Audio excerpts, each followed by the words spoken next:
آج ہم کعب بن اشرف کے قتل کے بارے پڑھیں گے۔ کعب بن اشرف عرب یہودی تھا۔ آپ صلی اللہ علیہ وسلم اور مسلمانوں کا سخت ترین دشمن تھا۔ جنگ بدر میں جو کفار قتل کیے گئے تھے تو کعب بن اشرف ان کے گھر والوں کے پاس جاتا اور جانے کے بعد ان لوگوں کو مسلمانوں کے خلاف جنگ کرنے پر آمادہ کرتا۔ ایک مرتبہ کعب بن اشرف نے نبی کریم صلی اللہ علیہ وسلم کو دعوت دی۔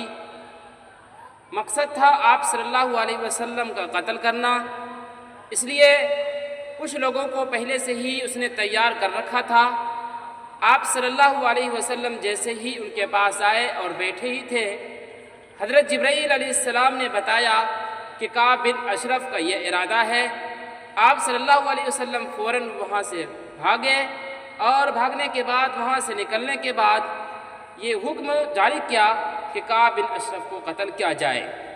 چنانچہ سن 3 ہجری ربیع الاول کے مہینے میں 14ویں رات کی چاند میں کعب بن اشرف کو قتل کیا گیا۔ واقعہ کچھ اس طرح ہے، آپ صلی اللہ علیہ وسلم نے ارشاد فرمایا، کون ہے جو کعب بن اشرف کو قتل کرے؟ تو محمد بن مسلمہ رضی اللہ عنہ نے کہا، اے اللہ کے رسول، کیا آپ پسند کرتے ہیں کہ میں اس کو قتل کروں؟ آپ نے کہا ہاں۔ تو پھر محمد بن مسلمہ نے کہا ٹھیک ہے، میں اس کو قتل کر دوں گا، لیکن مجھے کچھ باتیں کہنی ہوگی اس سے، یعنی کچھ جھوٹ بولنا ہوگا آپ کے خلاف۔ آپ صلی اللہ علیہ وسلم نے کہا کوئی بات نہیں، جو بولنا ہے وہ بولو، لیکن کعب بن اشرف کا قتل کرنا ہے، اس لیے کہ یہ مسلمانوں کا سخت ترین دشمن ہے، مسلمانوں کو پریشان کرتا رہتا ہے۔ تو محمد بن مسلمہ نے کہا ٹھیک ہے اللہ کے رسول، میں اس کو قتل کرنے کے لیے تیار ہوں۔ اب ہوا یہ کہ محمد بن مسلمہ کعب بن اشرف کے پاس گیا اور جانے کے بعد کعب بن اشرف سے کہا، یہ آدمی یعنی آپ صلی اللہ علیہ وسلم یہ ہم سے صدقہ مانگتا ہے اور ہمیں پریشان کر کے رکھا ہے، یعنی بس ایسے ہی محمد بن مسلمہ نے جھوٹ بولا، اس لیے بولا تاکہ دیکھیں کعب بن اشرف کیا جواب دیتا ہے، ان کا رپلائی کیا ہوتا ہے، کیا ملتا ہے ان کی طرف سے رپلائی۔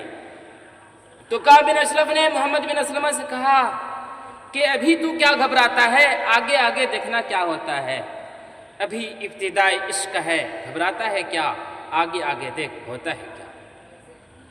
لیکن محمد بن مسلمہ نے کہا کہ ٹھیک ہے، لیکن اس وقت جو ہے میں آپ کے پاس جو آیا ہوں قرضہ مانگنے کے لیے آیا ہوں، آپ مجھے کچھ قرض دے دیں۔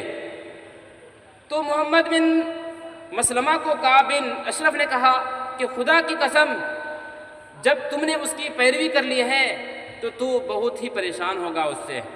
تو محمد بن مسلمہ نے کہا کیا کریں، اب تو ہم نے اس کی پیروی کر لی ہے، ابھی چھوڑنا اچھا بھی نہیں ہوگا، ابھی کچھ دن اس کی بات مانتے ہیں، دیکھتے ہیں آگے ہوتا کیا ہے، لیکن آپ بس مجھے جو ہے 1 وسق یا 2 وسق جو ہے کچھ کھانا وغیرہ دے دیجئے، غلہ وغیرہ دے دیجئے۔ تو کعب بن اشرف نے کہا ٹھیک ہے، میں تم کو قرض دوں گا، لیکن کچھ چیزیں تم کو گروی رکھنی ہوگی۔ تو محمد بن مسلمہ نے کہا کیا لینا چاہیں گے آپ؟ تو کعب نے کہا ایسا کرو کہ تم اپنی عورتوں کو گروی رکھ دو۔ تو محمد بن مسلمہ نے کہا ایسے کیسے ہو سکتا ہے، ہم اپنی عورتوں کو، اپنی بیویوں کو آپ کے پاس کیسے گروی رکھ دیں، آپ تو عرب کے بہت زیادہ خوبصورت آدمی ہیں، اور اپنی بیوی کو آپ کے پاس دیں گے، لوگوں میں تو پھر پتہ چل جائے گا کہ ہم جو ہے آپ کے پاس گروی رکھے ہیں اور یہ مسئلہ جو ہے ٹھیک نہیں ہوگا۔ تو اس نے کہا یہ بات تو تم ٹھیک کہتے ہو، ایسا کرو تم اپنے بیٹے کو رکھ دو گروی پر۔ تو محمد بن مسلمہ نے کہا ہم اپنے بیٹے کو بھی کیسے رکھ سکتے ہیں، بعد میں لوگ میرے بیٹے کو گالی دیں گے اور کہیں گے تم تو اسی کا بیٹا ہو کہ جس کو ایک